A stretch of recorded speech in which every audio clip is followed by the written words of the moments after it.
What's going on, guys? So in last week's video, I gave you guys my 3 tips for how to shoot awesome nature time lapses. In today's video, we're going to jump into the computer and I'm going to show you guys some of my top tips on how to piece those time lapses together to create an awesome dynamic video. But I'm going to stop wasting time out here. Let's jump in the computer and begin the lesson. Okay, so we are here in Lightroom. If you guys don't remember from last week's video, Lightroom is my go-to raw converter to work in. Again, if you guys haven't watched that video, go ahead and click the link right up here and you will be able to give that a watch.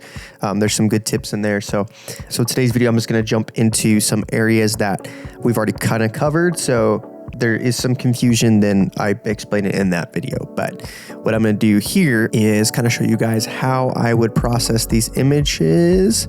So I'm going to reset this one by clicking that reset button down below.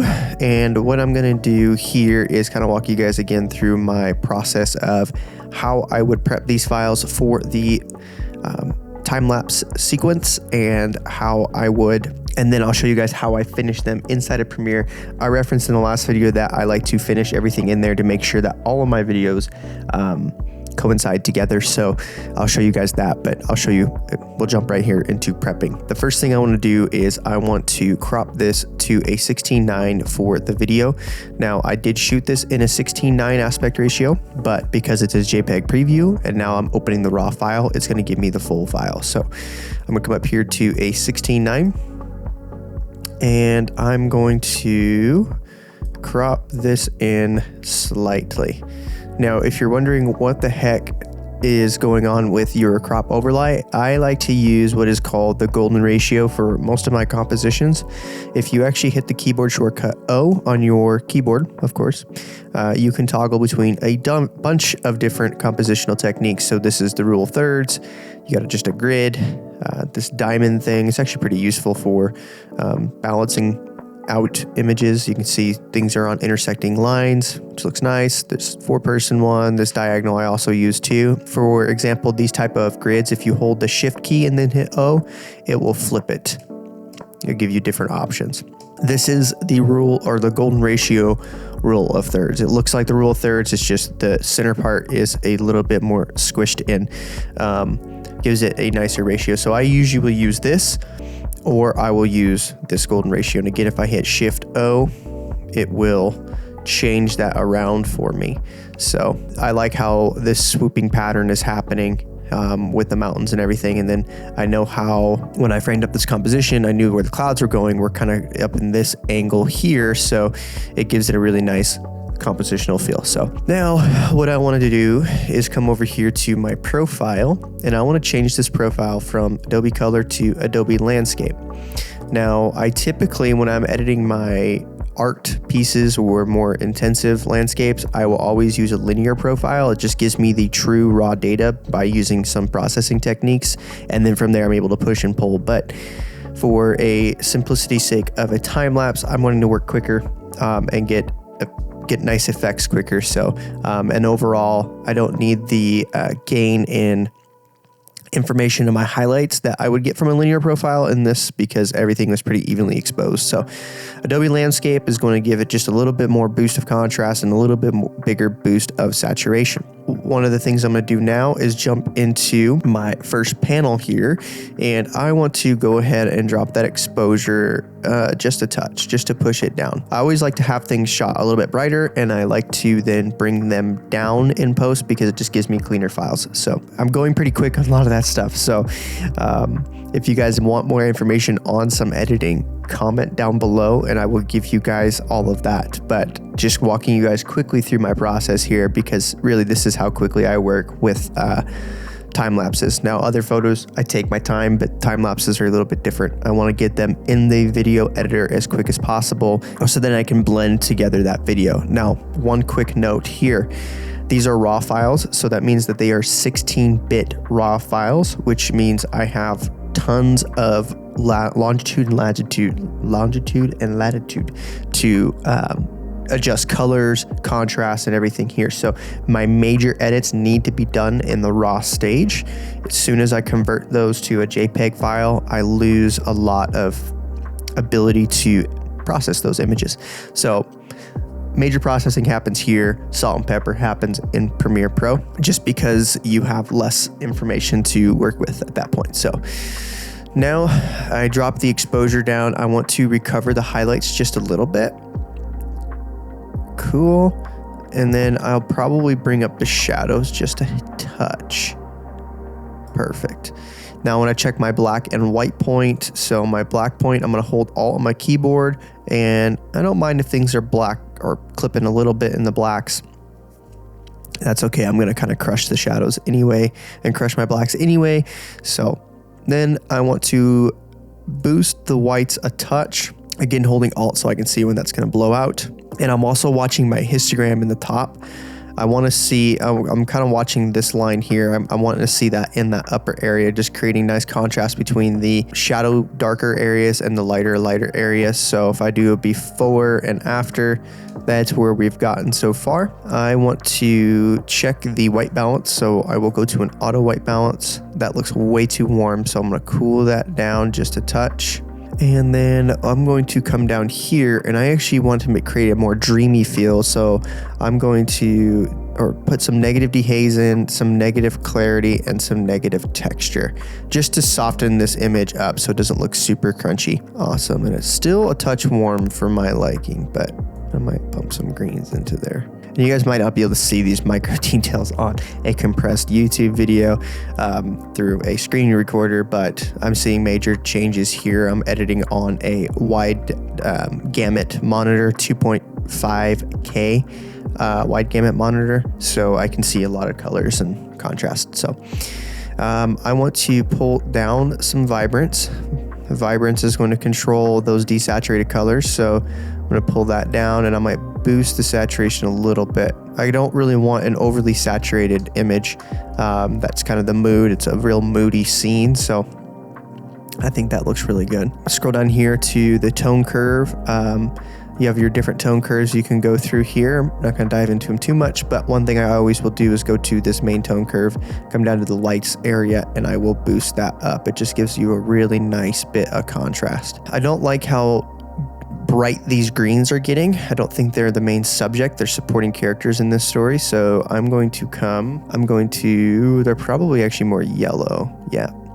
I'm actually shifting those a little bit more towards orange, greens a little bit more towards yellow, and I'll come in and I'm going to pull the saturation down just a touch. So that's before and after. Again, you guys may not be able to see this on the video, but it makes it a lot more subtle of a color tone. It's muted, so it looks nicer in the overall composition, in my opinion. So now I want to increase some saturation on these mountains, because our eyes always go towards contrast and saturation. So those are probably more purple. Yep, pulling some purples, pulling some magentas, and maybe some oranges.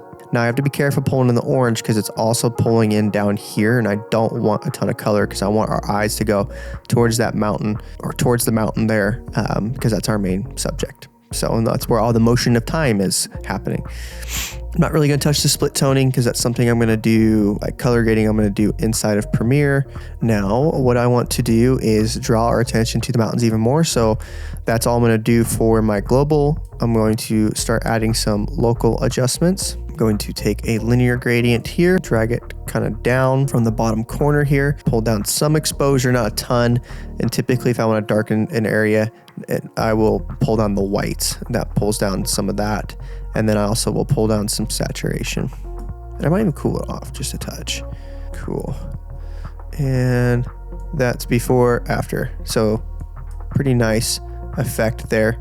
And then again, by pulling the whites down, you don't really crush your shadows too much. It just kind of darkens it down and still leaves detail there, which is nice. Okay. Let's add a radial gradient to these mountains. I could brush this too, and I might need to, but I might just do a big radial gradient on the center, because I really care about these center mountains, especially right up in this cool, like there was a bunch of really cool cloud movement here. So I'm going to add some contrast, boost the exposure just a touch, maybe some whites. I'm actually going to add a little bit of clarity.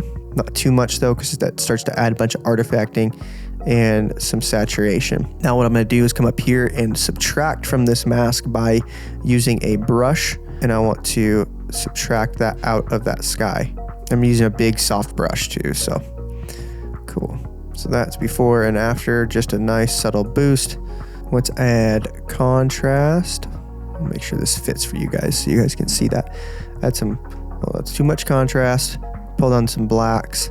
I'm gonna add some clarity. And actually I might pull this in a touch and not feather it out as much. There we go. Now we're starting to get that effect. Cool. And then again, I want to come in and subtract with a brush just to make sure that I'm not getting it on my mountains. Cool. Now this blue color up here is very distracting to me right now, but that's also, I typically find with my Canons when I'm shooting, when I'm using just the regular profiles instead of linear profiles, those blues get a little crazy. So I'm going to pull the blues, the saturation down just a touch, and maybe even pull the luminance down. I can't really show you full before and after because I've done other colors, but there you go. Focusing on the blues. Just mutes them a little bit, and then again, when I put a color grade on it, it's going to help. So the overall before and after, and that's probably where we're going to stay for right now. And then I'll show you guys how I finish it in Premiere. But what I need to do now is I need to apply all those edits to all the images that I've taken. So what I'm going to do is come here and go copy, make sure that I have everything selected that I want selected. And then what I will do is I will click on this next image, and I'm going to scroll until I find my last image. Okay, and then I'm going to hold Shift, click that last image, and that should select it. And then I'm going to right click, hit Develop Settings. I'm going to hit Paste Settings. And then I would then export these into their own file, which they've already been exported into a file. So I'm not going to do that just for the sake of time. But that's all I'm going to show you guys on the raw processing. I would say that the big tip here is to be quick, be light-handed with it. Use this stage to recover things, to get colors where you really want them, and to draw the eye towards you where you need it. And then when you pull it in as a video file, from there you're going to be able to put the final touches on it, which I will show you guys right now.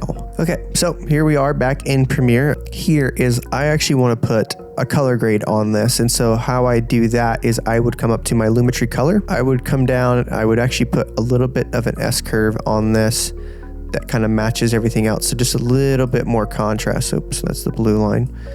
Just a little bit more contrast with everything. Okay, and then go to our creative section here. I'm gonna pull in a LUT that I like to use, and you can increase and decrease the intensity. And then if I come down to my color wheel, I can actually increase the oranges and the highlights just a little bit, pull those up, pull the shadows down, and increase the blue tones. Added a little bit more toning, it gave it a little bit more contrast, and it looks awesome. Now the second step I would like to do is add an Orton effect. And it's not a perfect Orton effect because we're doing it in video. A perfect Orton effect would be highlighting or targeting the highlights directly, but I can't really do that in here because I can't use luminosity masks or anything like that. So, but what I can do is I can come down here, I can duplicate this video by holding Alt on my keyboard, clicking it and pulling it up and letting it go while still holding Alt. Now, this has the same Lumetri color that we just edited, and I want to get rid of that. So I'm gonna come over to Effects Controls and delete that Lumetri color. And I want to add my own Lumetri color. So I'm going to come up to a basic correction. I'm going to add a ton of contrast, boost the exposure, warm it up, saturate it, pull the blacks down, whites up, shadows down, highlights up, blacks even down even more. So I'm gonna create a just god awfully ugly image. I'm gonna come over to my effects panel next, and I'm going to put a Gaussian blur. If I go down to my Gaussian blur, I'm going to increase that blurriness just until I can't really see any detail anymore. 25 right there looks pretty good. So I'm just, but there's no really hard distinct lines. That's what I'm looking for. And now I want to come up to my blending mode, And this is where I kind of use a trick around of not being able to use luminosity masks. But if I go to my blending mode and I use a linear light blending mode, you'll see it targets our highlights a little bit more and just kind of gets rid of the dark areas. I like it a lot. But I'm going to pull the opacity all the way down and just bring it in gradually. That looks pretty nice. So if I toggle that off and on, you can see what that did. Okay, so now that we talked about some of the ways I finish my images, but now what I want to show you guys is my second step of editing, which is adding fake motion. And there's a few that I will typically use. I will use a dolly in, a dolly out, and I will use a vertigo effect a lot of the times. Sometimes I will use some diagonal movement too, but typically that looks pretty fake. So I would usually try to keep it as a dolly in or a dolly out. Let me show you guys on this because I used a dolly out in the initial edit, and I'll show you guys how I did that. So now that I have my full edit done here, what I want to do is select both of these clips and nest these clips. I have a keyboard shortcut as set to N on my nested, but if you guys don't have that set and don't want to, select both by clicking and dragging, right click, come up to nest, and then let's say, now I can edit both of those clips together, which is nice. So what I want to do is I want this to finish at this scale and this position. So I'm going to create keyframes by clicking those stopwatches next to those. And I'm going to highlight both of those and drag them to the end of the clip. Now at the start of the clip, I want to have it in a little bit more. So I'm going to bring that in to about 140. And then I want to make sure that those mountains are composed well as our sky, which is our highlights. I really don't care about the cactuses as much. So I want to make sure that I'm highlighting up there. And now if I go ahead and play that, this is the effect that you get. Just a nice smooth dolly out, in my opinion. So it's that nice fake movement. So because we didn't bring out a slider or any other type of movement, this just adds more of a dynamic feel than if we didn't have that movement. So the dolly out is one of the first ones that I will use. Now, one quick note with that is if you dolly out on one clip, don't dolly back in on the next clip. That's really jarring, kind of having this back and forth vibe. What I will typically like to do is put a clip that has some side to side movement, or just subtly, or no movement at all, and then I will go back to the dolly in. So let's go here. I'm going to scale this to frame size, and then let's zoom this clip in just a touch. I don't like to do a ton of side to side movement because again, it kind of looks a little cheesy and fake. So let's go position and scale. I want it to actually begin here, and then let's position it over here and maybe down a touch. And that looks pretty good. And I'm not doing any scaling, so I didn't really keyframe my scale at all, but let's now take a look at what that looks like. Yeah, it doesn't look too bad. And then that's together now. So that's dolly out, now dolly to the side, which looks pretty good. And then we would have the dolly in. That side to side movement, that break up in the same movement or similar movement has. I also like to, shows the clouds moving similar direction, but from an opposite angle. I think it looks really nice. And then a nice punch in. That's kind of how I would do some fake movement, which is awesome. So just basic dollying. It creates more of a dynamic experience for your viewers. And if you don't want to have to lug out a slider, now obviously a slider would give you more realistic movement and obviously is better, but if you don't have it, like I didn't bring this out and I don't have one, it helps create a better feel than just watching something blank. So the next thing I want to talk to you guys about is what is called a vertigo effect. And I love doing vertigo effects with hyperlapses. So let's go grab our hyperlapse here. And what we need to do for a vertigo effect is it creates like this awkward like feeling of zooming, like things are getting bigger, but you're not moving at all. And so how we do that is we need a shot of something moving towards a subject. So that's why I like hyperlapses, because I can make them move towards a subject. And then what we're going to do is zoom our camera out to create that opposite movements. So if I did that just as is though, my clip would look like this. So we actually need to start punched in and then dolly out as our camera is actually moving towards that subject. You can also do it the opposite way, where you pull out and zoom in with your camera. That's also a really nice look. So I'll show you guys both here. I'm going to duplicate this clip. So the first one, we're just going to we're going to position and scale this as is and put that towards the end of the clip. And then I want to position and scale it at the beginning of the clip and show you guys what that effect looks like. Now, if I had the opposite Vertigo going on, let's go here. I'm going to hit my keyboard shortcut for a speed control. You can also go right click, speed duration. And then I'm going to go -100, which will reverse that clip. What I would do is, again, go to the beginning. So we're going to keep that there, and then go to the end of the clip, and I want to position and scale this way. And then if we scrub through, okay.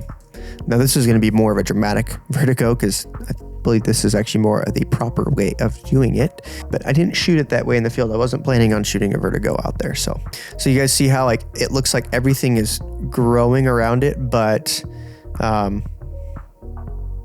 you're getting closer but further away, which is a really like interesting viewing experience for your viewers. So that definitely makes the mountains feel bigger. This one definitely kind of makes some like space between it feel a little bit bigger or like further away. So the last effect I want to talk to you guys about, what's called speed ramping. So I'm going to come up here and grab a clip that I used as a speed ramp. And you can see here, I've actually already done a dolly in movement with this.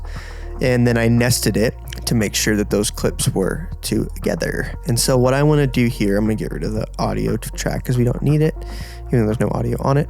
I'm going to click and drag by grabbing the top of this line here. I'm going to extend the track up. And what I'm going to do is come and right click on this and time remapping speed. Now you'll see it just gave me a nice flat line. What I want to do here is hit the P icon on my computer or my keyboard for a keyboard shortcut, or I'm gonna come over to wherever you have your control panel at. You're going to click your pen tool. I want to have it start slowing down right about here, and then I want to actually have it speed back up right about here on the clip. And now if you see, there's like two little arms on both sides. If I actually drag or click and drag one end of that, it lets me split these two apart. Now if I come on the left side here and pull up, you're going to see the percentage increasing, which means the percent speed of the clip. And I want to go about 500% on this because I don't have a ton of real estate to work with.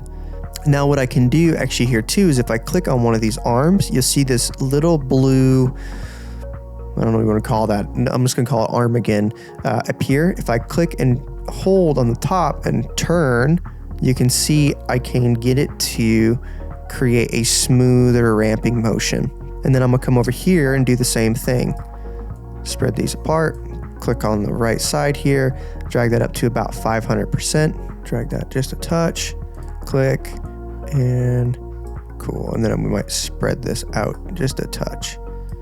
And if you watch, you're gonna get like this ramping down, and then it's going to ramp back up.